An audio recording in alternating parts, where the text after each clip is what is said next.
केला का? शाळा स्थलांतर करू, दवाखाना बांधू, सभा मंडप बांधू, शाळासाठी जागा ठेवू.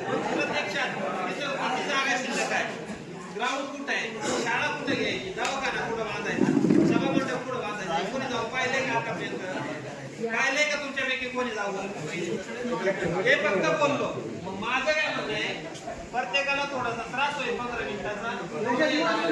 प्रत्यक्षात ग्राउंडवर जाऊ, एक सर्वोच्च मतांना विचार घेऊ का शाळेसाठी कोणत्या बाजूला जागा ठेवायची, दवाखान्यासाठी कोणत्या बाजूला जागा ठेवायची, पोरांच्या खेळाची जागा कोणती आहे, या गोष्टीचा विचार झाला तर उद्या एखाद्याने समजा त्या ठिकाणी घर बांधायचा विचार केला किंवा काहीतरी त्यांचं व्यवसाय टाकायचा विचार केला तर आपण त्या गोष्टीला गावाला विरोध करू शकतो. राहिलेल्या जागेमध्ये त्यांनी घर बांधण्याने किंवा काही हरकत नाही. या गोष्टीला कोण कोणाला सहमती असेल तर त्यांनी आमचं तिथं आपण येऊन ती जागेची पाहणी करून गरजेचं. कोणत्या पद्धतीने झाले, कशा पद्धतीने झाले किंवा अगोदर सह्या नंतर विषय असं त्यांचं म्हणणं आहे.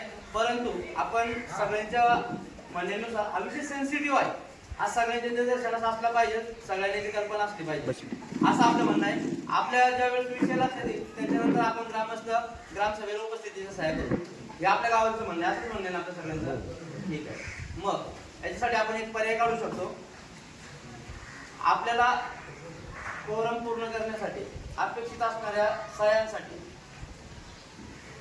मॅडम त्याला आपला विरोध नसावा, सहकार्य करा. सेन्सिटिव्ह विषय तुम्हाला मी दोष नाही देत, फक्त तुम्ही तुमच्या नियमाने काम करता ते योग्य आहे. फक्त आम्हाला जेवढ्या सह्यांसाठी जागा लागणार आहे ती जागा तुम्ही थोडी पुढे सोडा आणि त्याच्यानंतर तुम्ही विषय लिहून ठेवा. आम्हाला विषय समजला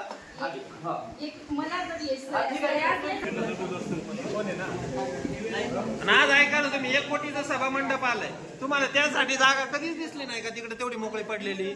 तुम्ही कुठे या इथं झाडभर जागा होती त्या जागेसाठी बांधायला लागले. तो मालक तिथं ज्याची मालकी खाली लागल तो विरोध करायलाच ना तुम्हाला. जर त्यांनी विरोध केला मग तुम्हाला तिकडे जागा दिसली नाही का? तुम्ही ग्रामपंचायत जर त्या ठिकाणी बांधली, 1 कोटीचा सभा मंडप, आज सांगा पाण्या पावसात लोकांचे लग्न काही यांचे झाले, इथं लग्न 2-4 झाले, किती लोक पाहुणे जावळे सर्व इकडं पाण्या पावसात राहिले. प्रोजेक्ट माझ्या अंडर होणार आहे इथं. या प्रोजेक्टसाठी शासन आणि तुमच्या जी काही चर्चा घडणार आहे माझ्यासाठी महत्वाची. मी हा प्रोजेक्ट इथं गावात करणार, केल्यानंतर मी तो शासनाला सुपूर्द करणार.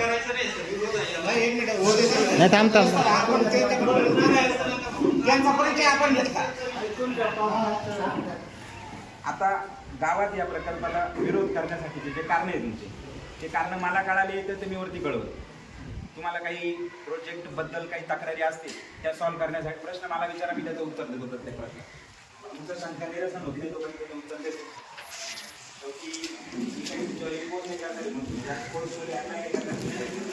तुमचे जे काही अडचणी मला सांगायच्या गोष्ट मी म्हणजे शासनाने आता हा प्रोजेक्ट तुमच्याच गावासाठी का दिला, आजूबाजूचे 5 गाव आहे त्यांना अजून प्रोजेक्ट मिळाले नाही, तुमच्यासाठीच का दिला याचं उत्तर तुम्हाला देतो. आता MSTY ही जी योजना आहे मुख्यमंत्र्यांनी त्याच गावांसाठी लॉन्च केलेली आहे ज्या गावांना 19 ऊर्जेचा तुटवडा भासण्याची शक्यता आहे. जसे प्रधान गाव आहे, आता तुमचा दिंडोरी तालुका आहे, दिंडोरी तालुक्याचं इंडस्ट्रियलायझेशन हे नाशिक जिल्ह्यात सगळ्यात फास्ट चालू आहे. तुमच्याकडे 2 परिसरामध्ये आलेले, 11ला एक आलेली, तळेगावला एक आलेली. इंडस्ट्रियल एरिया जेव्हा एखाद्या तालुक्यात होतो ना तर इंडस्ट्रीला सगळ्यात जास्त प्रमाणात लागते लाईट, एनर्जी तुम्हाला मिळते. सध्या तुम्हाला जी येणारी एनर्जी कुठून येते, 1 लहरा पॉवर प्लांट मधून येते. आता सध्याची जर परिस्थिती अशी आहे, तुम्ही जर आता गावातले सुशिक्षित तरुण असतील त्यांनी थोडं संशोधन करायला. आताची परिस्थिती अशी आहे का ऊर्जेचा तुटवडा असणं तुमच्या 5 वर्षात हे डायरेक्ट फिक्स आहे. सरकार काही नवीन औषधी विद्युत केंद्र उभं करू शकत नाही. एका दुबारला सिलेंडरला इंडिया पोलीस ते अजून चालू होत नाही सरकारचं. औषधी विद्युतला इथं ऑप्शन नाही ना. नाशिक जिल्ह्यात असा कुठला मोठा बंधारा आहे का ज्याच्यावर तुम्ही हायड्रो इलेक्ट्रिक पॉवर प्लांट टाकून तुम्हाला लाईट मिळू शकते. आज तुमच्या शेती पंपांचे कनेक्शन, बरेचसे कनेक्शन हे सौर पंपांद्वारे कन्वर्ट केलेले आहे. आपण तुम्ही पण त्या योजनेचा लाभ घेतला असेल की पण ह्या योजनेचा जो दुसरा भाग. पण सौर पंप हे काही अल्टिमेट सोल्युशन नाही. याच्यात अल्टिमेट सोल्युशन हेच, ज्या गावाला इंटरनेशनल तुटवडा भासू शकतो त्या गावाने स्वतःची लाईट स्वतःच्या जागी स्वतःसाठी तयार करायची. आता तुमच्या गावाचा सगळ्यात मोठा प्रश्न आहे इथं, तुमच्या गावाला सगळ्यात मेन कारण सांगतो तुमच्या गावचं सबस्टेशन. आता जर तुम्ही पाहिलं तुमच्या आजूबाजूच्या गावामध्ये रीड चेक करा, हे तुमच्या मोठ्या गावाचं विचार हे करायचं सबस्टेशन कुठे सांगितलं पिंपरी अंकलाचं सबस्टेशन तुम्ही बघा कसं सुस्थितीत आहे. शेवटी लाईट मिळाली तरच गावात प्रगती आणि काहीतरी करता येतं तुम्हाला. आज तुमचं सबस्टेशन पत्र्याच्या शेडमध्ये आहे, ते पण लीज होईल, ते भाडे तत्वावर आहे. आज ते शेड ते जर सबस्टेशन तुम्हाला गावासाठी पक्क करायचं असेल पुढच्या पिढीसाठी, सबस्टेशन झालं म्हणजे पुढच्या 25-30 वर्षांच्या पुढच्या पिढीचा लाईटचा विषय संपून जातो. आज ते लीज होईल. सबस्टेशन तुम्हाला कधी मंजूर होईल ज्यावेळी तिथं ऊर्जेचा पुरवठा होण्यासाठी एखादी यंत्रणा सरकार उभी करेल.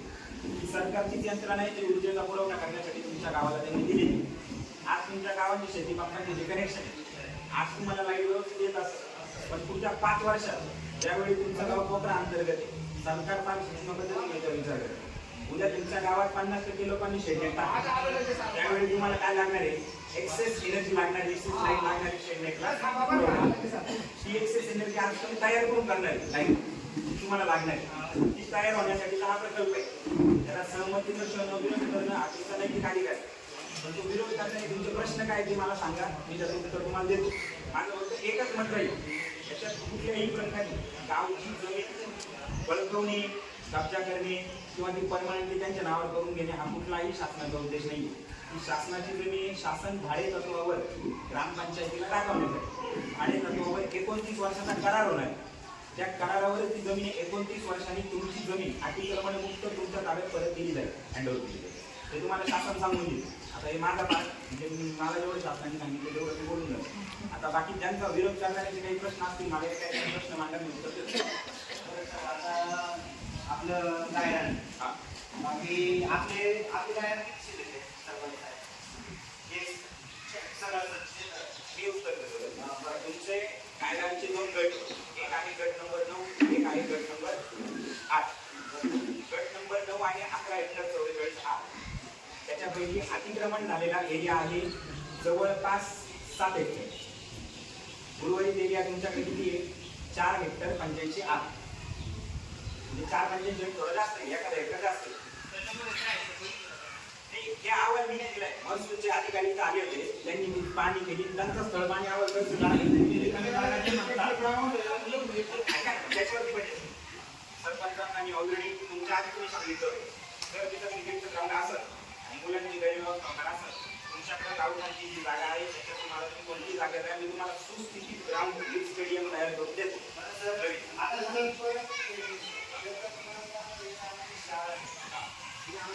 मी अजून एक गोष्ट तुम्हाला सांगतो. या प्रकल्पामध्ये जी ग्रामपंचायत ज्या ग्रामपंचायतीने हे प्रकल्प झालेले शासनाचा 15 लाख रुपयांचा निधी त्या ग्रामपंचायतीने अवॉर्ड म्हणून दिला जातो. तुम्हाला शाळा बांधायचा जो विषय तुमच्यापैकी प्रतिनिधी मंडळ माझ्या बरोबर चला, आजच चला. ECO साहेबांना मीटिंग लावतो भेटीच्या, त्यांच्याकडनं तुम्हाला लेखी शाश्वती देतो. तुमच्या शाळा बांधण्यासाठी तो 15 लाखाचा निधी शासनाचा आहे. प्लस आम्हाला त्याच्यातून CSR द्वारे जे काही करता येईल तुम्हाला सुस्थितीत शाळा बांधून देण्याचं काम आम्ही करू. शाळेत जागा उपलब्ध नाही, वाचनालयाला उपलब्ध नाही, जिमला उपलब्ध नाही, आणि आमचं जे गावाचं सभा मंडप आहे त्याच्यासाठी जागा उपलब्ध नाही. तर ही जी जागा प्रोजेक्टसाठी येतो ना साहेब, तुम्हाला गैरसमज नका होतो. पूर्ण जागा घेतच नाही. 11 हेक्टर 44 आर पैकी फक्त 4 हेक्टर 85 4 हेक्टर म्हणजे ती जेमतेम 12.5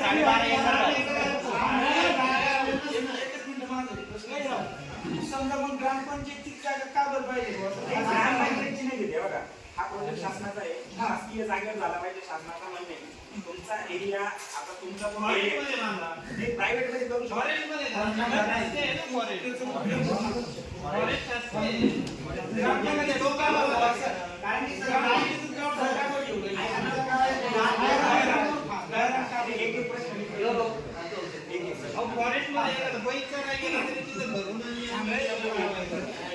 जर समजा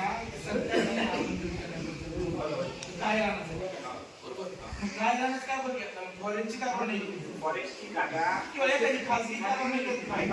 मी तुम्हाला ते सांगतो. खाजगी जागे प्रायमरी गव्हर्नमेंटचा कुठलाही अधिकार नाही करा. एखादी तुमची जमीन समजा तुम्हाला तरी गव्हर्नमेंट करू शकतो तुमची जागा द्यायची. ऐका ना, तुम्हाला ते सांगतो. खाजगी जागेत करण्याचं प्रयोजन आहे, पण ते कधी आहे?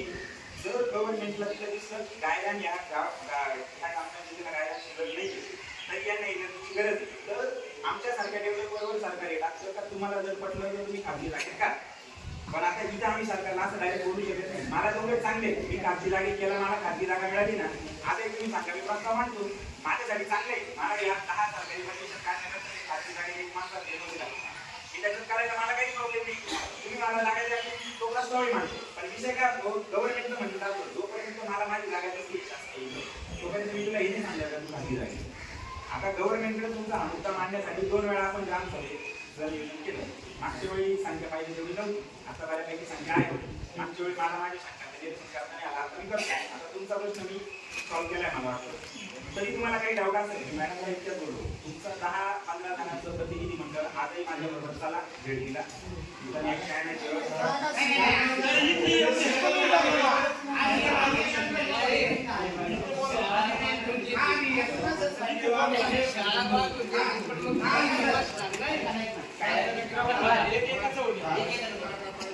प्राथमिक शिक्षण शाळा सरकार नोकर या गावाच्या वतीने होतो. जसं आमचं 3 गट आहे, अन्न वस्त्र निवारा, बरोबर, त्यानंतर शिक्षण, बरोबर, आरोग्य आणि वीज पण महत्वाचं, आम्ही नसणे वीज महत्वाचे. पण तुम्ही आज म्हणताय आम्ही शाळा बांधून देऊ, म्हणजे पैसे देऊ, आता मला संमती देतो. तुम्ही आहे ना, उद्या उठून ग्राउंड पासून सुरू करणार तुमचं बांधायला. एक मुद्दा आहे. दुसरा, आमचं जे ग्राउंड आहे त्या ग्राउंड पासून सुद्धा तुमचं बांधकाम सुरू, तर तुम्ही आम्हाला काही बोलू देणार. दुसरा मुद्दा, दुसरा मुद्दा, तुम्ही म्हणताय आम्ही शाळा करू, आम्ही आरोग्य डिपार्टमेंटचं करू, पण आम्हाला तुम्हाला एक सांगलं तर आज तुम्ही फक्त आजचा विचार करताय. तुम्ही 29 वर्षाचा करायला करणार, आम्ही 30व्या वर्षानंतर तुम्हाला येऊ तुमच्या प्लेटावर तुम्ही नव्हतं माझा मुद्दा ऐका, माझा मुद्दा ऐका. त्यामुळे आहे ना, तुम्हाला सांगतो मी गावाच्या वतीने सांगतो, आज माझं घर आहे, माझं भविष्यात मुलगा होणार, त्याला नातू होणार, ते कुठं राहणार, त्यांना घर कुठे, त्यापेक्षा आहे ना सर, आमचं सरळ गावाच्या वतीने विरोध आहे. तुम्ही आम्हाला खूप काही योजना सांगितल्या, आम्हाला खूप फायदे सांगितले, तरी मी गावाच्या वतीने एक शिक्षक म्हणून शासनाचा सुद्धा मी कर्मचारी आहे, पण विरोध आहे. आता सर जेवढे घर आहे, घर डायरेक्ट आता काय जागाच नाही, बरोबर, जरी ती दिसते जागा का योग्य, पण ती साक्षर जर मोजली ना तर फक्त 12-13 एकर राहणार ती जागा. तर सर आता एक मला मुलगा आहे, काय भावले ते दोघं 2 घरात राहतात, त्यांना 2 मुलं झाले.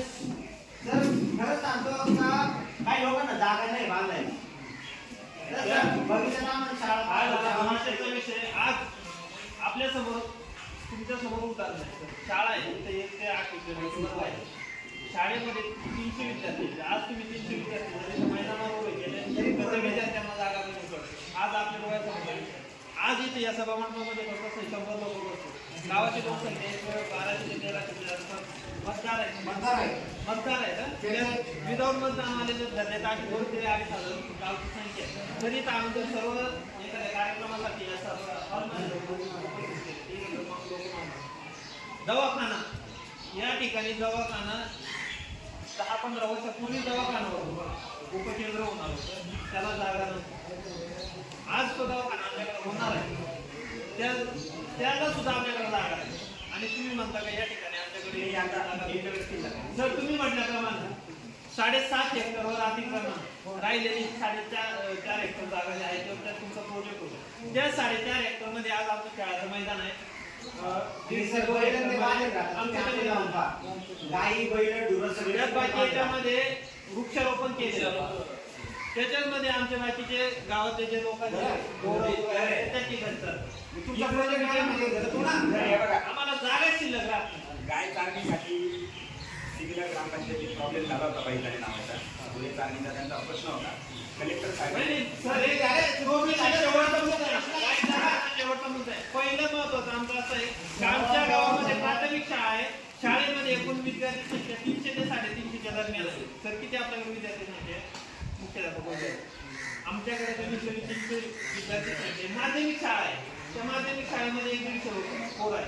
म्हणजे गडीभर आमच्याकडे एकूण नाही म्हटलं तर 500 विद्यार्थी गावाच्या शाळेमध्ये. ही शाळा जर कुठेतरी एका ठिकाणी एका छताखाली शाळा, दवाखाना, जिम, वाचनालय, क्रीडांगण हे एका छताखाली राहिलं तर पोरांना, गावाला, सर्वांना त्या गोष्टीचा फायदाच होणार. त्या दृष्टीने ती जागा एक गावाने ठेवलेली, शिल्लक ठेवलेली, त्या ठिकाणी हा प्रोजेक्ट होणार नाही. आणि राहिला विषय त्यांच्या मुलाचा किंवा माझ्या मुलाचा हे घर बांधते तो भविष्याचा विषय. पण आज आम्हाला गरजेचं काय वाटतं का शाळा, दवाखाना, जिम, वाचनालय आणि जे सभामंडप आहे ते आज आम्हाला सध्या गरजेचं आहे. आम्हाला सध्या या गोष्टी महत्वाच्या आहेत. बाकीचं पोरांचं भविष्य त्याचं पुढं पाहतीलच, पण सध्या तरी आम्हाला ह्या गोष्टीमुळे ह्या गोष्टीचा विरोध आहे. ठीक आहे, तुमचे मुद्दे माझ्या लक्षात आले. मी आता तुम्हाला महसूल विभागाची जी मीटिंग झाली तुमच्या गावाची त्याच्यात निघून मुद्दे प्रोजेक्ट कॅरी करायच्या आधी प्रत्येक शासन हा विचार करतात का गावाला जागा किती. त्याच्यात बघा तुम्हाला जो अहवाल आलेला आहे, मॅडमला जी नोटीस आलेली आहे त्याच्यात दिलेली टक्केवारी किती टक्के जागा नंतर शिल्लक राहते हे सगळं झालं. तुमच्याकडं गावठाण आणि गायऱ्यांकडून जी उपलब्ध जागा आहे त्याच्या शासनाच्या क्रायटेरियामध्ये तुमचं गाव बसलं म्हणूनच आपण तुमच्याकडं ज्या गावांमध्ये डायरेक्ट गायरान संपतंय आणि शासनाची कुठली जागा तिकडे उपलब्ध राहत नाही तिथं आपण होतच नाही. शासनाचेच नियम तुम्ही जर जी आर नीट वापरता. जर गावठाण आणि गायरान मिळून तुमच्या गावचं जे पर्सेंटेज आहे टक्केवारी म्हणजे तुमच्या गावचं एकूण जमीन केल्याची टक्केवारी काढली जाते 350 एकर तुमचं गाव जमीन करत आहे आत्ताच्या मिनिटाला. त्याच्या अंडर या क्रायटेरियात गावठाण आणि गायरान. आता तुमच्याकडे गावठाणचा एक 14 एकरचा गट आहे मोठा शिल्लक आणि गायरानचा हा जो तुम्हाला मी बोललो हा प्रपोज गावरानवर याच्यासाठी केला जातो कारण गावठाणची जागा तुमच्यासाठी मनरेगा वगैरे गव्हर्नमेंटच्या ज्या योजना राहत्या घरांच्या किंवा काही एखादी गव्हर्नमेंटचं जसं सर बोलले हॉस्पिटल स्कूल अजून काही डेव्हलपमेंट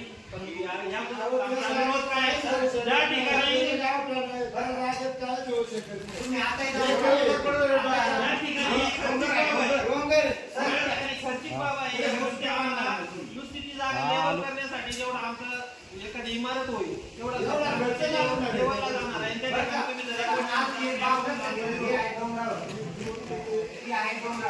सध्या आता एवढे 3-4 दिवसात कमीत कमी 8 ते 10 भूकंप जर आता ते डोंगरावर म्हणजे अशी टेकडी जर तिथे घर बांधता येणार नाही आणि जर कदाचित बांधले तर एखादी जरी भूकंपाच्या धक्क्यांनी ते पडू शकतात. माझं मत आता तुम्हाला असं सरकारने ही योजना प्रत्येक त्या गावासाठी काढली आहे ज्यांना ऊर्जेची समस्या भविष्यात येऊ शकते. मला असं वाटत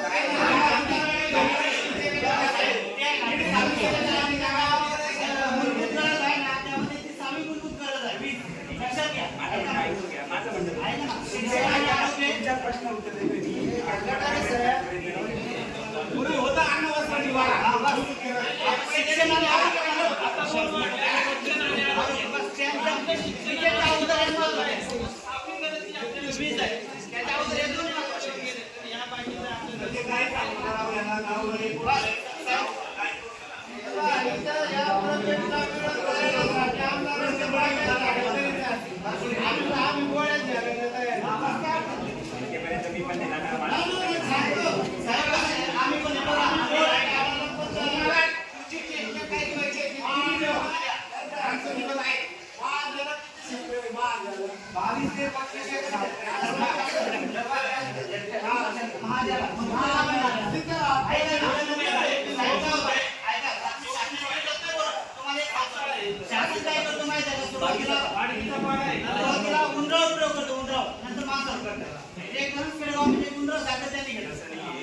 मी पण इथं का आला तुम्हाला सांगतो कारण मी सांगितलं तुम्हाला पहिल्यांदा सगळ्यात मेन जे आहे तुमच्या संस्कृती त्याच कारणामुळे तुमच्या गावात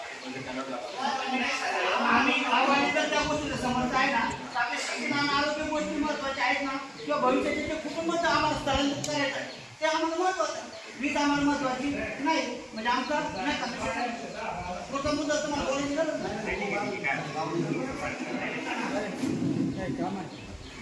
आम्ही समाजामध्ये त्यापेक्षा आमचा विरोधच आणि या ठिकाणी आम्ही या गोष्टी तुम्ही जर आता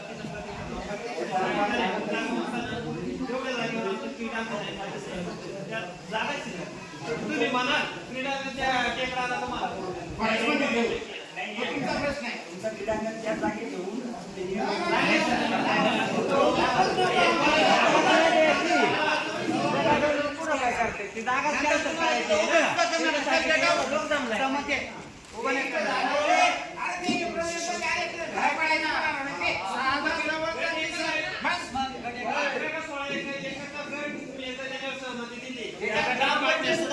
तुमचं झालंच काय झालंय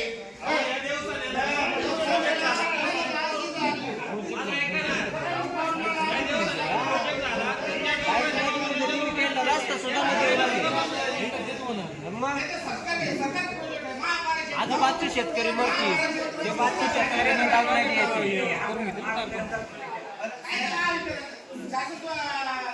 तयार करा आणि तो ठराव घ्या.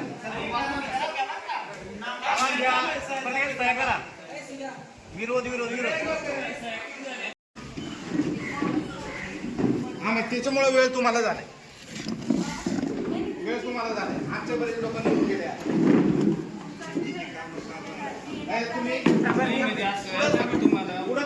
आमचा शेतकरी वर्ग आहे. प्रत्येकाची चालली भाताची लावण पावसाळ्याच्या याच्यामध्ये त्याच्यामुळे लोक जमले पण तेवढा तुम्हाला वेळ पाहिजे तेवढं लोक देऊ शकणार नाही जे जमलेले नाही, होते म्हणजे तुम्ही सांगाल का मग हे कसं झालं हे एवढे लोकं का?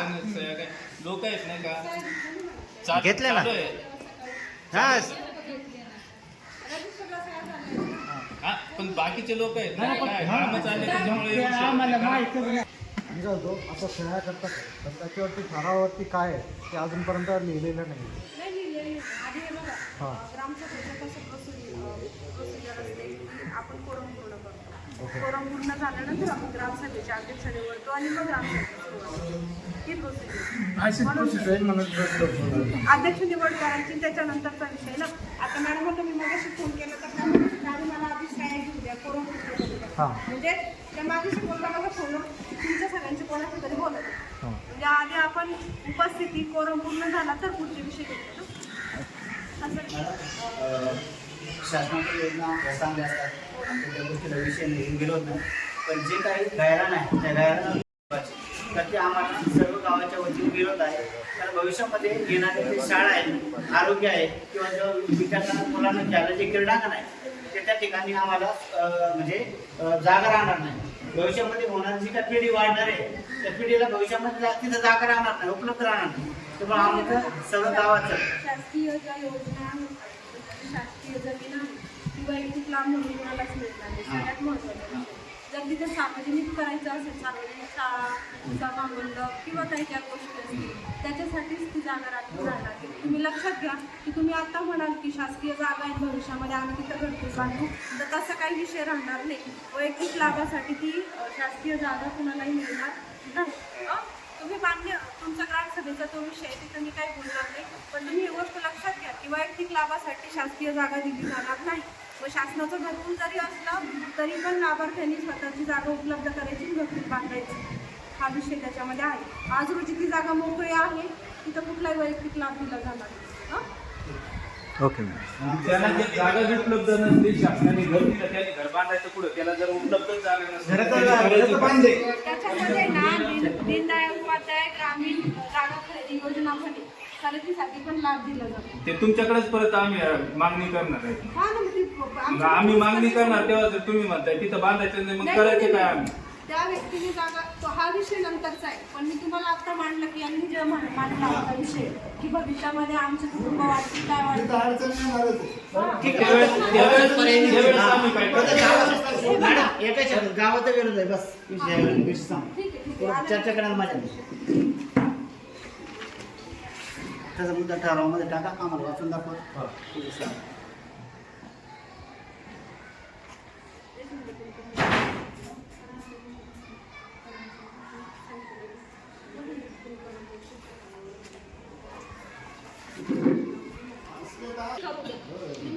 कुणाला मान्य आहे आम्हाला आम्ही ते गृहीत धरतोय आणि इथे शिक्षक असतील इथे तलाठी असतील इथे अंगणवाडीचे कार्यकर्ते असतील तर त्यांना आम्हाला कसं करावं घ्यावी मला सही करू त्याला आपण बांधली त्यांना बांधेल जरी नसलो मॅडम शाळा कोणती आहे संस्था कोणती संस्था आहे ती. कोणती? एक मिनिट माझा विषय एवढाच आहे शाळा कोणती का असतो आमचे गावातील विद्यार्थी त्या ठिकाणी शिक्षण घेतात म्हणून त्या संस्थेला आम्ही बांधलेलंच आहे कारण की जर त्या ठिकाणी आपले विद्यार्थी शिकतायत तर त्या ठिकाणी त्यांना शिक्षण कसं भेटतं त्यांची राहायची संस्था व्यवस्था कोणती आहे? संस्था सुरगाण्याची आहे ती कोठूळ सवेशीत आहे गावीत साहेब म्हणून स्थानिक त्यांची लोकांनी संस्था. विद्यालय कोठे होती पण ती परत ती संस्था ते दुसऱ्यांना हँडओव्हर केली ते दुसऱ्यांना आम्ही तुम्ही जाऊन नाही दिले कारण आणि कोणाचं मॅडम- नुकसान ना हो महत्वाचा विषय म्हणजे मी सुद्धा त्याच शाळेत शिकलेलो विद्यार्थी आहे मी सध्या पोलीसमध्ये मला एक 10 वर्ष सर्व्हिस झालेली आहे आज मी माझी सुट्टी आहे आणि गावात आम्ही शासनामध्ये थांबले आणि मी सुद्धा त्या शाळेत शिकून ऐका, आपण जिल्हा परिषद शाळेला त्यांनी फंडिंग केलं CSR मध्ये, तर आपण जिल्हा परिषदेच्या शाळेचं तर मर्यादित आहे. बाकी त्यांचा विषय त्या संस्थेला द्यायचं नाही द्यायचं, त्याला मी प्रशासकीय कर्मचारी म्हणून नाही सांगू शकत, कारण ती प्रायव्हेट संस्था आहे. जागेच ऐका ना, आम्ही जागा त्या शाळेसाठी मागत नाही, जागा आम्ही या शाळेसाठी. पण भविष्यात पावसाळ्याचे दिवस आहे, ते पण एक सभामंडप तिथं आहे, आपल्या समाज कल्याण तिथं सभामंडप आहे, त्याच्यामध्ये ते वर्ग भरतो. उद्या पावसाळा चालू आहे, पावसाळ्यात एखाद्या वेळी जास्त पाऊस पडते, भूकंपाची हादरी बसतात, ती एक जुनी बिल्डिंग आहे. मान्य आहे. ते जर पडलं, उद्या जर ती शाळा बंद होण्याच्या मार्गावर, तर आम्ही तेच कुठेतरी 2 वर्ग त्यांना उपलब्ध करून तात्पुरती शाळा त्यांना तुम्ही ते भरवतो. करू शकता नंतरचा विषय. आणि एवढंच आता म्हणतो. आता मी त्यांच्याशी बोलले ना, तर तेच बोललाय ते बोलतायत माझ्याशी आणि- की आम्ही CSR मधलं फंडिंग करायला तयार आहे शाळेसाठी. नाही पण मग मॅडम जागा नाही द्यायची. फंडिंग सोलर आम्हाला नाही बसवायचं गावात, सगळ्या गावांचं विरोध आहे. जागा तुम्ही त्यांना काय म्हणतो, तुम्ही खाजगी जागा घेऊन आणि गावाच्या तुम्ही एरियामध्ये कुठं तुम्हाला जिथं बसवायचं तिथं बसवा. फक्त जी गायरान जमीन आहे त्या ठिकाणी आम्ही एक शाळेसाठी, वाचनालयासाठी, जिमसाठी आणि जे समजा इतर जे सामाजिक सोयी सुविधा किंवा विद्यार्थ्यांच्या दृष्टीने गावातील जे येतील ते त्या ठिकाणी आम्ही एक करण्यासाठी ती जागा नियोजित केली. ठेवलेली आहे का जे होईल नाही का ते या जागेमध्ये होईल.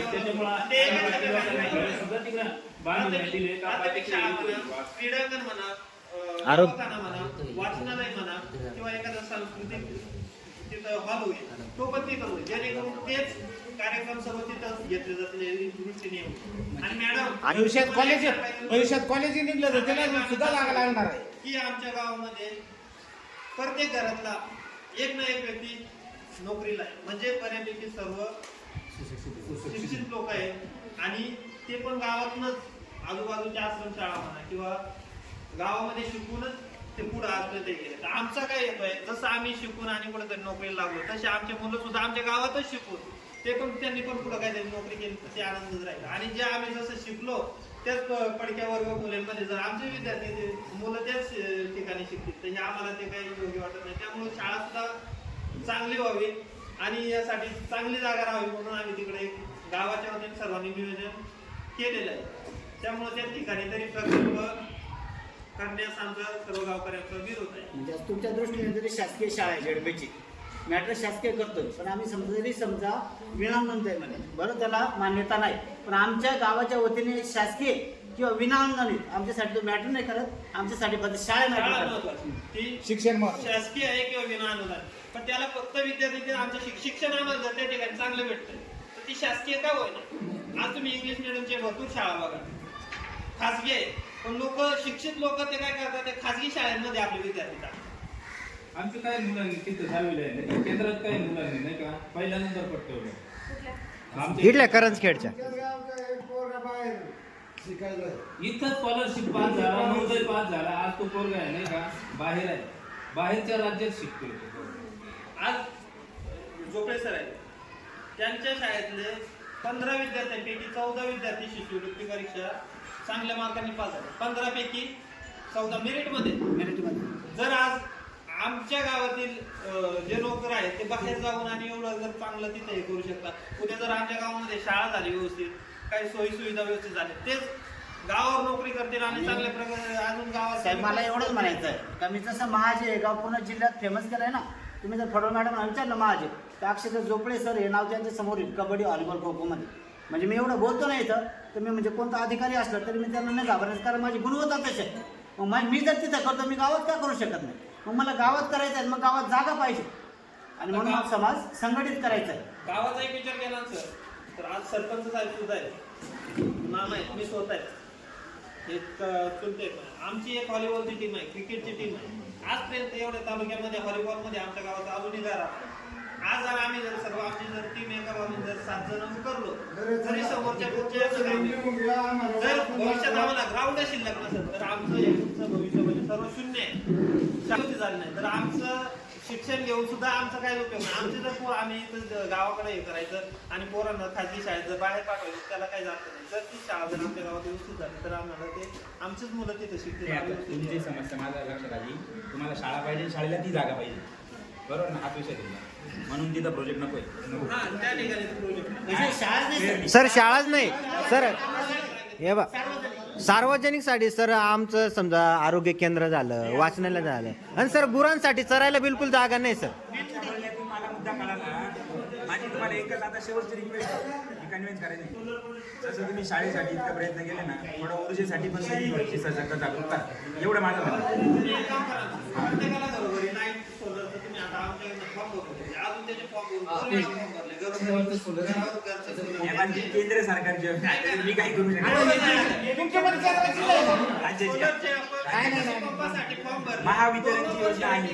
त्याचं नाही अजून झालं. तुम्ही याचं जर तुम्ही हे महावितरणची योजना आहे ही. ऐका साहेब, नाही, महावितरण राज्याचं आहे तर. आमच्याकडे काही शेतकरी असे का हा, त्यांच्याकडे ते म्हणू पडीत शकतात. जमिनी पण आहे, आता पडीत ते म्हणजे केंद्र त्याच्यामध्ये राज्यात शेती लायक नाही, त्या जमिनी अशा आहे, त्या जमिनी तुम्ही ते शेतकरी द्यायला तयार मी आहे. काय म्हणतो ते अफोर्ड करा तुम्ही. द्या ना मला. मला सांगा का माझ्याकडे 14 एकर जमीन आहे. लगेच आजच्या आज तो प्रस्ताव इथे दिला. एक लहर आहे हा. का तिथं ते शेतकरी आम्ही दिले आपण ना, adjust करू. आम्ही दिले ना मी काय म्हणतो ऐका 20-20 एकरचे गट आम्ही तुमचा adjust करून तुमचा दिले. मुद्दा मला पटला. उलट जर तुम्ही आतापर्यंत जर सांगितलं असतं ना तर आम्ही तुम्हाला बोललो यांना मी सरपंचाशी बोललो मी, विचारा तुम्ही.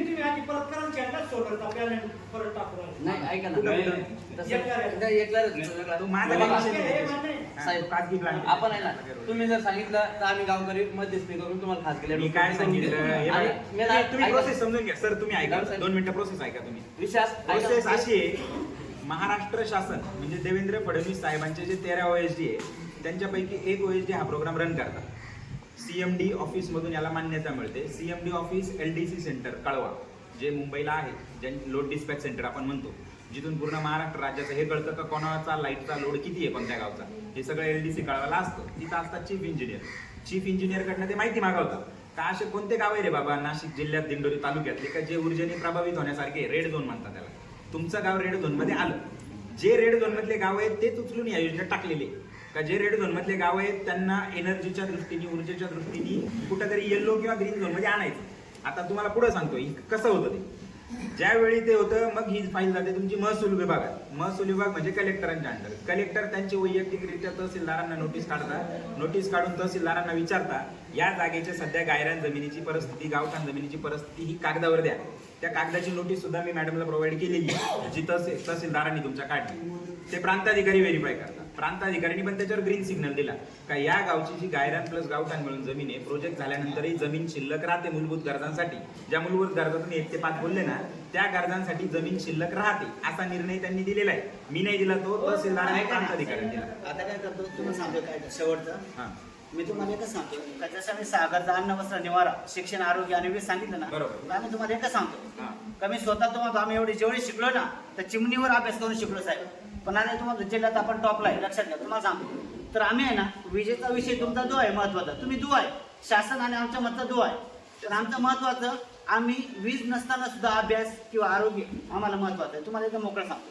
त्यामुळे ह्या गोष्टीला आमचा आज आणि काय नाही, होतं काय बोलतो तुम्हाला? एकाच प्रकल्पासाठी शासनाने जो प्रस्ताव दिलेला आहे ना तहसीलदारांनी, त्याच्यात असं त्यांनी म्हटलेलं आहे की प्रकल्प झाल्यानंतरही तुमच्या ज्या बेसिक सुविधा 1 ते 5 तुम्ही जे बोलले ना ते होऊ शकत नाही सर हा विषयच घेऊ नका सर. आम्हाला जागा द्यायची नाही हा विषय होणार नाही. हा स्थळ पाणी अहवाल आहे ना. म्हणता 7-7.5 एकरमध्ये अतिक्रमण आहे. राहिलेले याच्यामध्ये आमचं क्रीडाचं नाही. बघा ते ऐका ना दादा, ऐका. तुम्हाला स्थळ पाणी अहवालाची प्रत पाहिजे ना, मिळून जाईल. मी दिलेली. नाही पण होणारच नाही, करायचंच नाही सर. विषय आमचा काय आहे का आपण एकाच प्रोजेक्टसाठी एवढी जर जागा वापरली ना तर इतर बाबींसाठी जागा उपलब्ध होणारच नाही. हा. ओरली बोलणे नाही.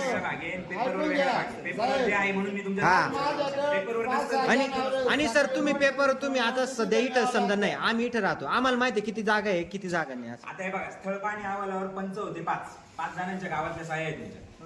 कोण पंच होते? नाही आता त्या शासनाचा भाग आहे. तुम्ही तहसीलदारांची प्रत मी मॅडमला देतो ना, मी ती प्रत देतो ना स्थळ पाणी अहवाल. पण सर आम्हाला हा प्रोजेक्ट नको आहे.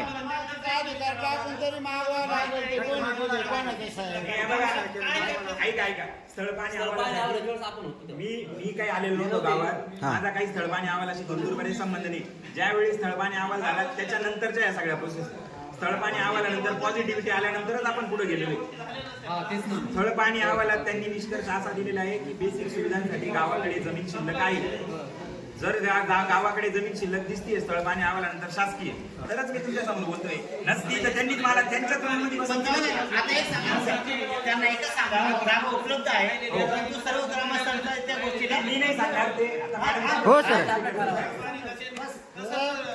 ग्रामसेवक मॅडमचं सरपंच साहेबांचं काम होतं, स्थळ पाहणीला आले त्यावेळेस गावाला थोडी दिली पाहिजे, कळवायला पाहिजे. ऐका ना, खंडूभाऊ आलेला इथं त्यांनी जे तिथं आहे आता सध्या त्याच पद्धतीने त्यांनी अहवाल दिलेला आहे. त्यात काही एवढं चुकीचं दिलेलं नाही. आणि त्याच्यात पण सह्या अशा माणसांच्या मी बघितल्या त्या अपेक्षित पण नव्हत्या, पण मग त्याला काही प्रॉब्लेम नाही.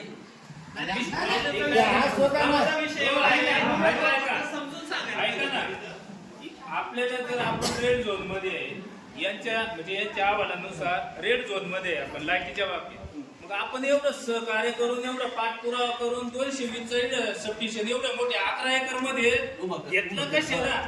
आमच्यापासून जर समजून घ्या 3 किलोमीटर हा सर. 220 झाला मग तो याचा आम्हाला उपयोग काय? 220/33 सबस्टेशन हा PGCL अंडर येतो. गावच्या लाईटशी त्याचा संबंध राहत नाही. अहो आम्हाला तेच म्हणायचं आहे. Power line दिला आहे ना, जवळ आम्ही power line घेऊ. चा तुमचा एवढी काही मागणी संबंध करून राहत आहे तर एवढा जवळ घेतला तर आम्ही रेड झोन मध्ये बसलो कसे काय? हा ना, तेच कळत या नाही. संदर्भात आम्ही कस काय बसू शकतो रेड ऐका झोन साहेब, ऐका ना, तुमचे जे का आम्हाला दिवस लाईट द्यावा हा तुमचा विषय आहे किंवा शासनाचा आहे. पण एवढे आम्ही ह्या भागातल्या लोकांनी एवढा प्रयत्न केला 10 वर्षापासून का 220चा सबस्टेशन आम्हाला इथं पाहिजे. बरोबर. नाशिकवरून आम्हाला भेटत नाही तेवढी पाहिजे तेवढी. तो इथं जागा सगळ्या पंचायतींनी करून आणि इथं बसवला का आम्ही रेड झोन मधून निघावं या भागातल्या लोकांनी. सबस्टेशन या लोकांना लाईट कमी पडत होती त्याच्यासाठी हा इकडे घेतलं ना. मग हा सोलरचा उपयोग काय आम्हाला? मग आम्हाला दिवसा लाईट नकोय, आम्ही रात्री पाणी भरू, काय नाही. पिंपरीला इथं शेतकऱ्यांना याचा उपयोग नाही, इंडस्ट्रीला उपयोग आहे. बर का सर, रात्री पाणी भरू. आम्हाला दिवसा लाईट नाही दिली पाण्याची तरी गरज नाही, रात्री पाणी भरू. त्याच्यावर असतं बिडर काय केलंय त्याच्यावर नाही चालत. माझं ऐका ना, मागच्या हा सर. मागच्या मीटिंगला त्या शिंदे मॅडमांना मी आवर्जून सांगितलं होतं तुम्ही मीटिंगला या. मागची ग्रामसभा जी झाली ना, जी तहकूब झाली त्यावेळी आल्या होत्या त्यावेळी त्यांनी सांगितलं का मंडळी केलेलं मी निघालो, प्रस्ताव वाचूनच घ्या. हो, प्रस्ताव वाचला. त्याप्रमाणे प्रस्ताव लिहिला गेला पाहिजे. आमच्या बिडरचा आजचं लोड आहे नाही का 165 आणि याच्या पुढं लक्षात घ्या, 165 अँपिअर लोड आमच्या बिडरचा आहे. आमच्या घरी प्रोजेक्ट तुम्हाला देताय ना. आम्हाला देतात मग आम्ही इथं जर जवळ आम्ही सबस्टेशनला आम्ही सबस्टेशनला हे करू ना. नाही सर, हा आमचं दिलंय. आता त्यांची लाईट येते. महत्वाचं एवढं की बोला जास्त बोलण्याची मजा नाही. प्रोजेक्ट कॅन्सल म्हणजे तो होणारच नाही, आणि इथं काही झालं तरी होणार नाही. साहेब एकच सांगा, वरती निरोप द्या का त्या ठिकाणी लाईट नसताना लोक अधिकारी झाले, शिक्षक भरपूर आहेत त्या गावामध्ये. असं गाव शोधा का जिथं खूप अडण आहे जागा. आम्ही तर काय नाही सरपंच साहेब, विरोध दर्शवून द्या. आपल्या